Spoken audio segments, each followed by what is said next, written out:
Hi.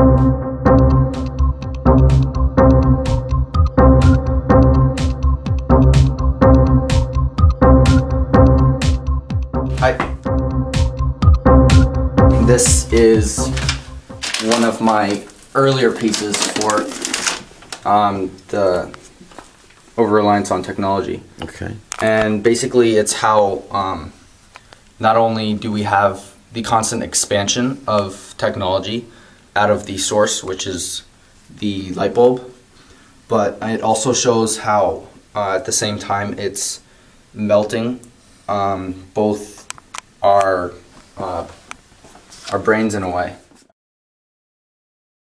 I felt like my pieces weren't really in depth in a way, and I wasn't really as interactive with my pieces. I was just painting simply, whereas when it comes to sculptures you have to look at the placement, and there's so much more meaning with the actual pieces, I feel. I started to look at printer ink, so these two pieces here and those two pieces up here. This is not printer ink. 3 of the pieces are printer ink, and I really enjoyed the way that it actually was uncontrollable.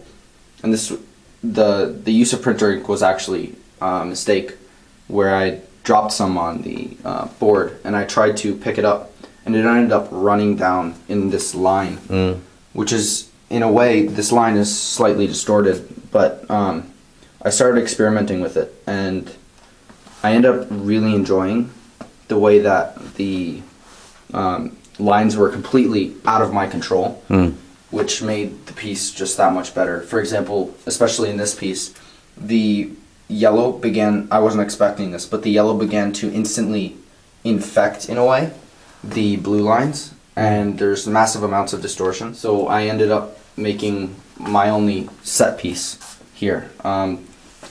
This took an extremely long time.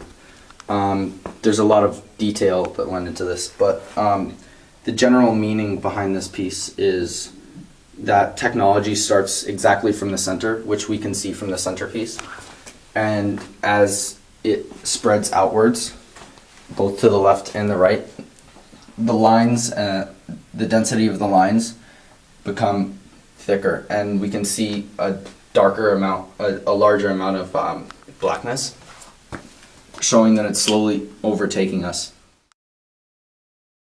This was actually a model that was an assignment, and it actually ended up turning into one of my pieces. Okay. So it's the apple from the Apple Store, a square one in gold, with wiring coming out. So again, focusing on the wiring. So I ended up playing with popsicle sticks and trying to build sort of a cage for this apple. So I took an actual apple, I took a bite out of it, and I stuck it through with a bunch of popsicle sticks to sort of portray the expansion, even though it's entrapped within a computer. The product has many different computers and iPods and such, but at the same time it's expanding so much. And the significance of the actual apple and it being rotting is that it's not exactly healthy that we're so immersed into this. These are my favorite pieces, okay, and they're actually the final pieces that I made. This particular one was spurred from the previous model, yes. Oh, okay. Model. Yeah. I was told that it looked somewhat angelic in a way. It's meant to express how meaningful technology is to us, and at the same time, the wiring wrapped all the way around the head is also meant to signify how it sort of entraps us, both inside our house and inside our mind in a way.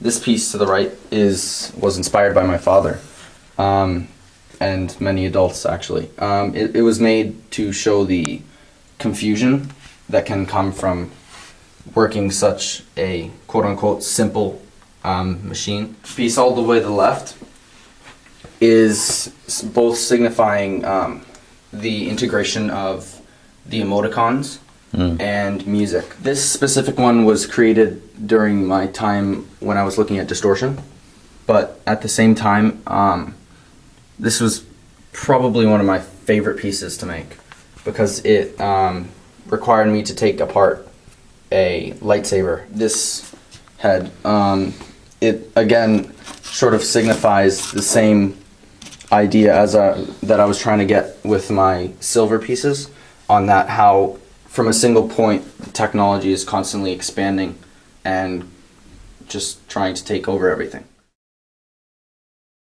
These two pictures are basically for me taking string, clumping it into a ball and throwing it in the air and seeing where it lands. Okay. And then I took a picture of it, of course.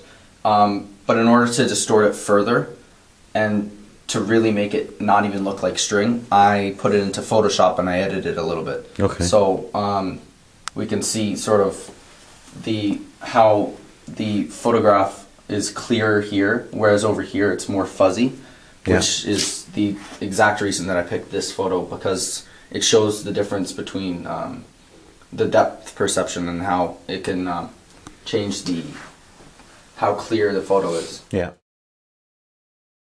It's called Shut Your Mouth, and it's basically just a painting.